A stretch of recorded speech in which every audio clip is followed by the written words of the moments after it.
स्वागत आहे तुमचं माझ्या चॅनलमध्ये. मी अनिता उमाटे बोलते. उद्या मकर संक्रांत आहे. सर्वांना मकर संक्रांतीच्या खूप खूप शुभेच्छा. तिळगुळ घ्या, गोड गोड बोला आणि आमच्या चॅनलला सगळ्यांनी लाईक करा आणि सबस्क्राईब करा, विसरू नका. तिळा एवढी माया आणि गोळा एवढी गोडी ठेवा. आमच्या चॅनलला सपोर्ट करा सर्वांनी. माझ्या चॅनलला, आमच्या नाही, माझ्या चॅनलला सपोर्ट करा सर्वांनी. खूप छान छान कमेंट करायला लागले तर स्त्रिया व्हिडिओला, सगळ्या व्हिडिओला छान छान कमेंट यायला लागलेत. पण थोडेसे व्हिडिओ आता व्हायरल थांबलेले आहेत. यूट्यूबने थांबवलेत, काय माहीत नाही मला काय कारण आहे ते. आज एक सुंदर कमेंट आली एकाची की आपल्या मॅरिड लाईफविषयी आली होती. मॅरिड लाईफविषयी आली सांगते तुम्हाला मी. आपलं लग्न झाल्यानंतर आपण कसं नवऱ्यावर पूर्ण भरोसा ठेवतो, विश्वास ठेवतो आपण, है की नाही. आणि तोच नवरा काय करतो की बाहेर गर्लफ्रेंड रिलेशनशिपमध्ये ठेवतो. घडलेली कहाणी सांगते तुम्हाला मी. आणि तिला माहीतच नसतं, ती तिच्या बहिणीच्या सोबत राहत असती आणि मग तो येत असतो, भेटत असतो, थांबत असतो रिलेशनशिपमध्ये 2 वर्ष. नवरा बायकोसारखे राहत असतात त्यांनी. मग तिची बहीण खूप तिला रागवत असते, नको तू त्याच्याशी जास्त बोलू नको, तुला समजते का. त्याच्या बायकोबरोबर तो विश्वासघात करतोय, म्हणजे त्याच्या बायकोला माहीत नाही आहे की तुला भेटायला येतोय तो. असं म्हणते ती. नाही म्हणते ती, माझं प्रेम आहे म्हणते, मला काय सांगू नको, माझे विचार आहेत की मी त्याच्यावर खूप प्रेम करते असं म्हणते. 2 वर्ष होत झालेले असतात पूर्ण. ॲनिव्हर्सरी असते त्यांची. तिने खूप मस्त घरबीर सजवलेलं असतं आणि जेवण वगैरे बनवून आणि थंड प्यायला असते ना, कोको कोला वगैरे सगळं ठेवलेलं असं टेबलावर आणि त्याची वाट बघितलेली असती. पण तो काय येत नाही तो. तिची बहीण सांगते, तू वाट बघू नको त्याची, तू येणार नाही या. त्याच्या बायकोचाच तो नाही आहे तर तुझा काय होणार आहे. त्याची बायको तुझ्यावर किती विश्वास करत असेल. नाही, त्याचं ना लग्न असं झालेलं आहे की त्याच्या आईच्या मजबुरीमुळं लग्न झालेलं आहे. उसकी माँ की वजह से वो उन्होंने शादी की है. त्याला बायको जरा पण आवडत नसती, पण आईमुळं तो लग्न केलं असं तो सांगतो आपल्या प्रेयसीला.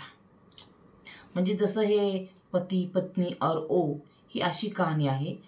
खरंच खूप ठिकाणी असं घडतं. पण रिलेशनशिपमध्ये बाहेर पण राहतात, 1 नंतर 2 नंतर 3 असं राहतात.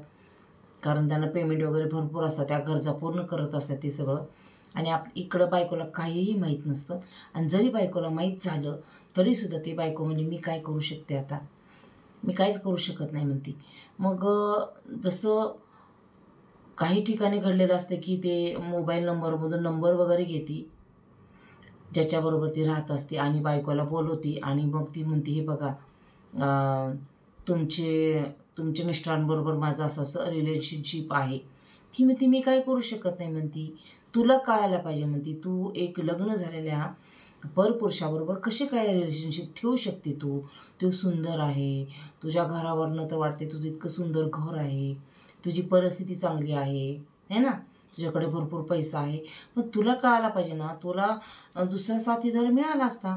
तू कशाला असं परपुरुषाशी, लग्न झालेल्या पुरुषाशी तू संबंध ठेवले.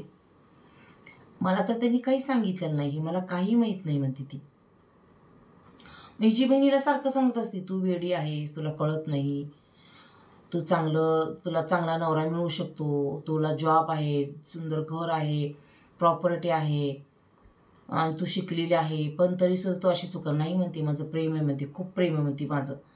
आणि तो येतो कधी पण असे फोटो वगैरे काढायला लागला आणि तो फोटो काढू देत नाही. फोटो काढू नको, मला पसंत नाही म्हणतो तो.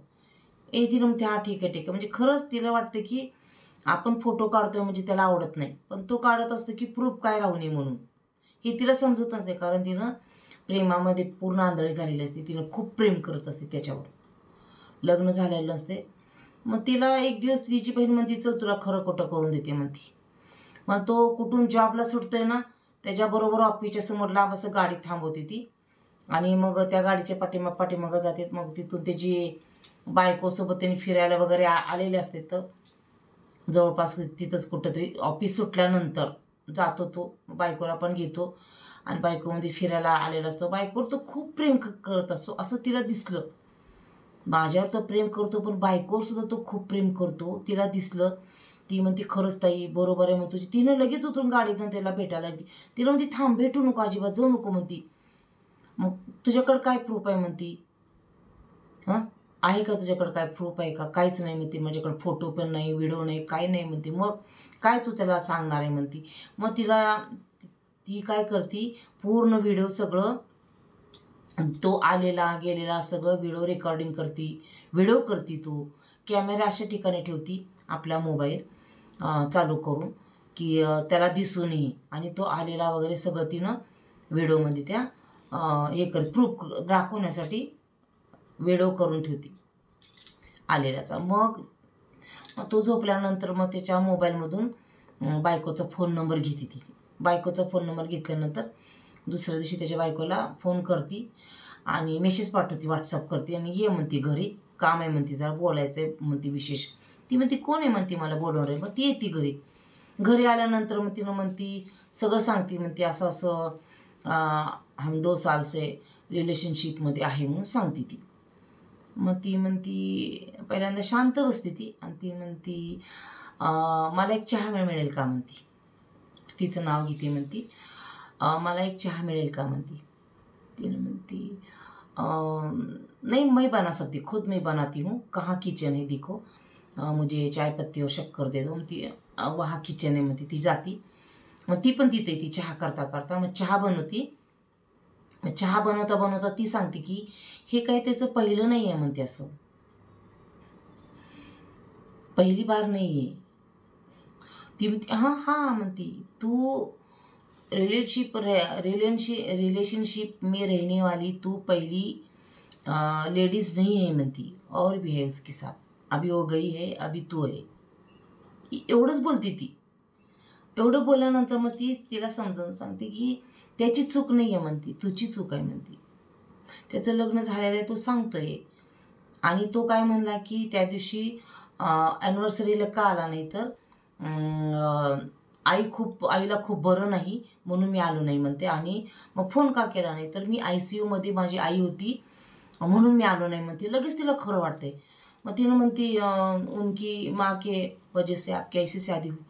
नहीं म्हणती उनकी माँ को गुजर के 4 साल हो गए. त्याच्या आईला जाऊन म्हणजे सासूला जाऊन 4 वर्ष झाली. कुठली आई म्हणती. ICUमध्ये तर कुणीच नव्हतं म्हणती, कुणाला बरं नाही म्हणती. आश्चर्याचा धक्का बसतो तिला.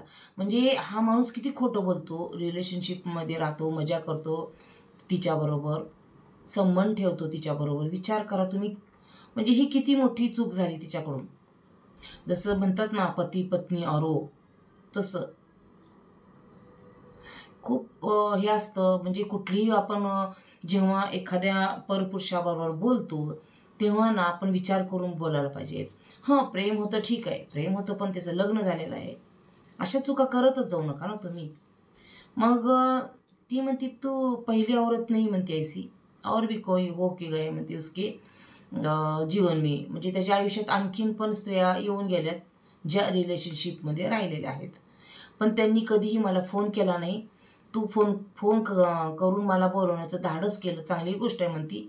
त्याच्यामुळे तुझी माझी भेट तर झाली म्हणती. तू त्याला फोन करून बोलव म्हणती इथं.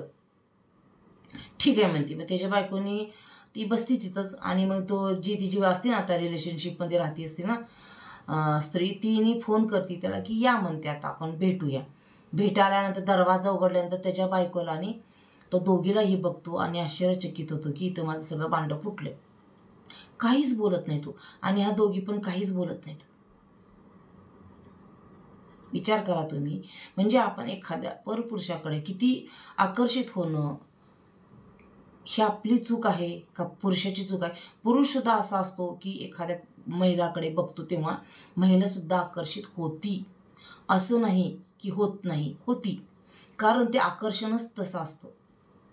आणि डोळ्याचं जो जो असं बघतो ना आकर्षण, म्हणजे आकर्षण होण्यासारखं, तसं बघणं पण असतं, काय काय बघतात तसे पुरुष. म्हणून हे आपल्याला कळायला पाहिजे की आपण कितपत योग्य आहे, की आपलं लग्न झालेलं नाही, आपण एखाद्या लग्न झालेल्या पुरुषाबरोबर राहतो, त्याच्यावर आपल्याकडे फोटो नाही, त्याची काही माहिती नाही, तो सांगतोय तो सगळंच खरं आहे, कशावरून आहे. मला एवढं सांगायचं आहे तुम्हाला की रिलेशनशिपमध्ये राहणं खूप चांगलं आहे. मी म्हणत नाही की चांगलं नाही आहे, पण असं धोका देऊन विश्वासघात करून आपल्या बायकोबरोबर, आपली बायको खूप चांगली आहे, संबंध चांगले आहेत आपल्या बायकोचे, म्हणजे कधीही काही भांडणं नाही, काही नाही, बायकोची तक्रार नाही, तरीसुद्धा तुम्ही रिलेशनशिपमध्ये अनेक तुमच्या म्हणजे प्रेमिकाला ठेवता, प्रेयसीला ठेवता, गर्लफ्रेंडला ठेवता. चुकीचं आहे हे. का असं समाजामध्ये असं पण बोलतात, असं पण बोलतात, पण आपण कुठलं पाऊल उचलतो, आपण कुठं चुकतो हे पण आपण बघायला पाहिजे. चला, मला एवढं सांगायचं आहे. ह्या सर्व व्हिडिओवरून तुम्हाला काय ह्याच्यातून बोध घ्यायचा आहे, यातनं काय तुम्हाला शिकायचं आहे ते तुम्ही बघू शकता. बाय.